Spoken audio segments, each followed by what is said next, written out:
Please stand for the pledge.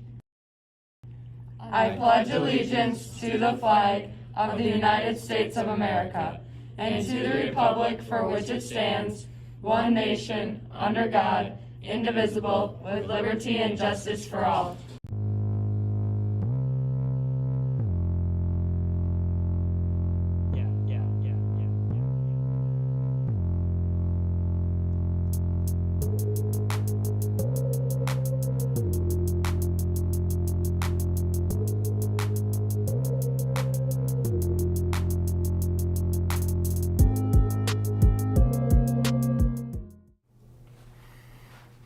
Good morning. It's Thursday, February 17th. Today we've got some events plus a note from Jostens and a number of group announcements. Seniors, are you listening? In 1 week we'll host the graduation pickup from Jostens. Make sure that your balance is paid and that you are here during advising on Thursday, February 24th. Are you interested in making chainmail? Today is your day. During the first lunch, visit Mr. Wildenberg's room for a tutorial on basic chainmail pattern. The number of pliers is limited and will be given out first come, first serve. P.S. If you still have a pair of Wildenberg's pliers that you're not using anymore, he would like them back. Did you buy a star yet? Lillian and Autumn will be selling star shapes for students to write their names on. The stars will then be put on the wall. Stars will be $1 or more, $1 for the purchase, and the rest is a donation. The money that's collected during the fundraiser will be put towards the students that have a really large negative balance in their lunch accounts. We've got 2 organizations with announcements. Skills USA members, you need to turn in your resumes for the UW Scout competition by the end of the day tomorrow. Today there's a student senate meeting in the LMC after these announcements. If you're a senator, make sure you're there. Ready for sports? Tonight there's a home girls basketball game. They'll be taking on Westby. Girls hockey plays Hudson on the road, and boys hockey plays their first playoff game. They take on West Salem. Good luck, everyone. We'll cap this one off with a video from Wyatt. One thing you might not think about is how much time high school students put into coaching the next generation on the ice. One last quick announcement. If you were invited to apply for NHS, please remember that your applications are due tomorrow morning to me. If you need extra time for some reason, come talk to me so that I know where you're at in the application process. For Paw Print Live, I'm Miss Wright. And I'm Haley.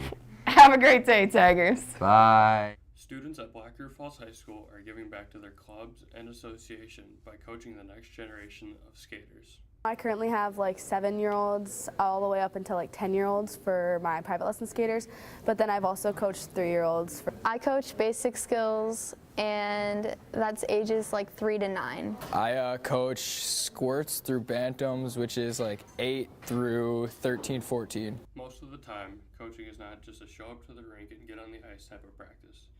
It includes a lot of preparation to utilize the fast passing minutes with limited ice time with your skaters each week. Skater, I will plan how much time we're gonna divide for each jump or each spin or each moves that he has to do, just so that like we can be efficient with our timing. Look ahead at what different elements I'll be teaching the kids, as well as making their programs for competition and ice show. I have to make routines for my skaters when they're planning on competing. When you work with skaters at such a young age, you get to see their full development.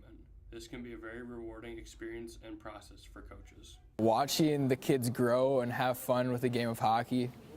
Just seeing the look on their face when they finally get the skill that they've been working on for a while, when they finally land that jump, or when they finally can stand up all by themselves. Being able to meet the younger skaters and being able to watch them improve over the years. Even with their passion for coaching, finding the time to be able to coach is often its own challenge. Definitely a challenge, but you know, it's a commitment to go help them and watch their improvement through the year. Finding the time for it with a busy schedule, it's hard to make that big commitment.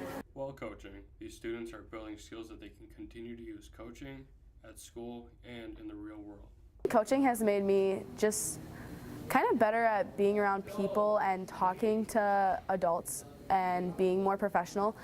I have to talk a lot with board members and skater parents, and so it just makes it easier for me to be more professional when I'm talking with them. For these students, this was also their starting point for where their passion started to grow for the sport they are now coaching today. This can be very bittersweet knowing that they were once the kids that were being taught how to take their first steps on the ice. I think it's important to give back to the club because I grew as a skater there, and I think it's very cool to kind of do what they did for me. It's important just because it kind of makes me feel like I went full circle. Being able to coach and stuff like that just makes me feel really accomplished. I've gave my life to this association, and it's just good to give back to it. Throughout their time coaching, these students have been taught too many lessons to count. Some lessons that they will pass on for the next group of coaches. Try your best to be patient. It can be really hard, especially when you have a group of like 7 3-year-olds. It's really difficult, but just being patient can really help you. Reach out to whatever organization you want to coach for because it's a good way to learn life lessons and meet new people. Do it. It's fun, and it's a good thing to watch everyone grow.